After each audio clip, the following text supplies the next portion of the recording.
Cookery சேனலை பார்த்து யார் வேணாலும் சமையல் பண்ணலாம். ஆனா சுவையான சமையல் பண்றது எப்படி? நான் இதயம் நல்லெண்ணெயில சமையல் பண்றேன். ஆஹா ஓஹோன்னு பாராட்டுறாங்க. நீங்களும் இதயம் நல்லெண்ணெயில சமையல் பண்ணுங்க, பாராட்ட வாங்குங்க. தினம் தோறும் வாங்குவே இதயம் இதயம்.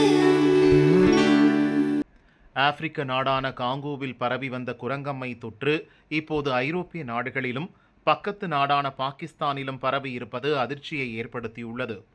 இந்தியாவில் முன்னெச்சரிக்கை தடுப்பு நடவடிக்கைகள் எடுக்கப்பட்டு வருகின்றன.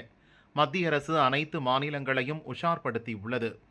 இந்த சூழலில் டெல்லி எய்ம்ஸ் மருத்துவமனை குரங்கம்மை பாதிப்பு அறிகுறிகளுடன் வருபவர்களை கையாள்வது குறித்த வழிகாட்டு நடைமுறைகளை வெளியிட்டுள்ளது. குரங்கம்மை அறிகுறி இருப்பவர்களை மற்ற நோயாளிகள், சுகாதார பணியாளர்களிடமிருந்து தனிமைப்படுத்தப்பட்ட இடத்தில் வைக்க வேண்டும். பெரியம்மை நோய் பாதித்தால் ஏற்படும் அறிகுறிகளான காய்ச்சல், தலைவலி, முதுகுவலி, தோலில் தடிப்புகள், உடல் குளிர்ச்சியடைதல் இதற்கும் ஏற்படும்.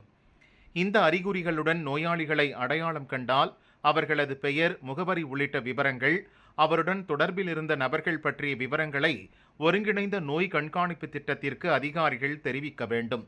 குரங்கம்மையால் பாதித்த நோயாளிகளுக்கு சிகிச்சை அளிக்கும் டாக்டர்கள் பாதுகாப்பு கவசங்களை பயன்படுத்த வேண்டும். அவசர சிகிச்சை பிரிவின் தலைமை மருத்துவ அதிகாரி பரிந்துரையின் அடிப்படையில் நோயாளிகளுக்கு படுக்கை ஒதுக்கி சிகிச்சை அளிக்க வேண்டும் எனவும் அதில் கூறப்பட்டுள்ளது.